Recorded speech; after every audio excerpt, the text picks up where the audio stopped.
We're joined now by Avi Melamed, founder and CEO of Inside the Middle East Intelligence Perspectives, and of course, Middle East expert. Thanks for being with us.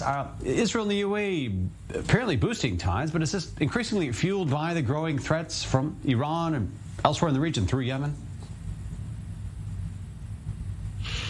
Yes, thank you for having me. Of course, that's the situation. Look, the Gulf monarchies, as well as Israel, they live next by to a very bully, dangerous neighbor. It's called Iran, or to be more accurate, the Mullah regime in Tehran. There have been endless examples of how dangerous that regime, destabilizing the region, spreading armies of terror across the region, using proxies and agents to dictate the agenda and to achieve his interests. So under those conditions and circumstances, it's no wonder that Arab Gulf monarchies are looking for a solid partner, and Israel is definitely very significant in that sense.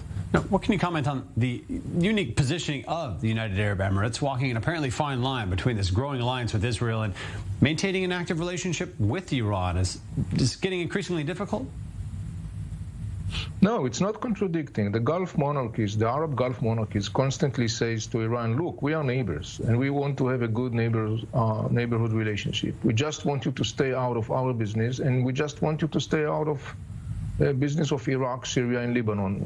The Iranian regime has a different outlook on that issue. Let's put it this way. In the end of the day, the Arab Gulf monarchies understand exactly who's their neighbor. They have no illusions about it, and therefore they are trying to secure themselves as much as possible. The other thing that bothers the Arab Gulf monarchies, and it's very well reflected in the discussion in the Arab public realm, is that they feel more and more that the United States is not so much of a reliable ally. This is the feeling that comes across the region, and this is something they also take into consideration. Now, given the ongoing talks with Iran over the nuclear issue, how big of a deal is that factor you mentioned now, the fact that faith may be waning in the U.S.'s leadership in terms of dealing with Iran? Is there increasingly alliances being formed on the side, plans, let's say, being formed between the Gulf allies, including Israel, for that day after?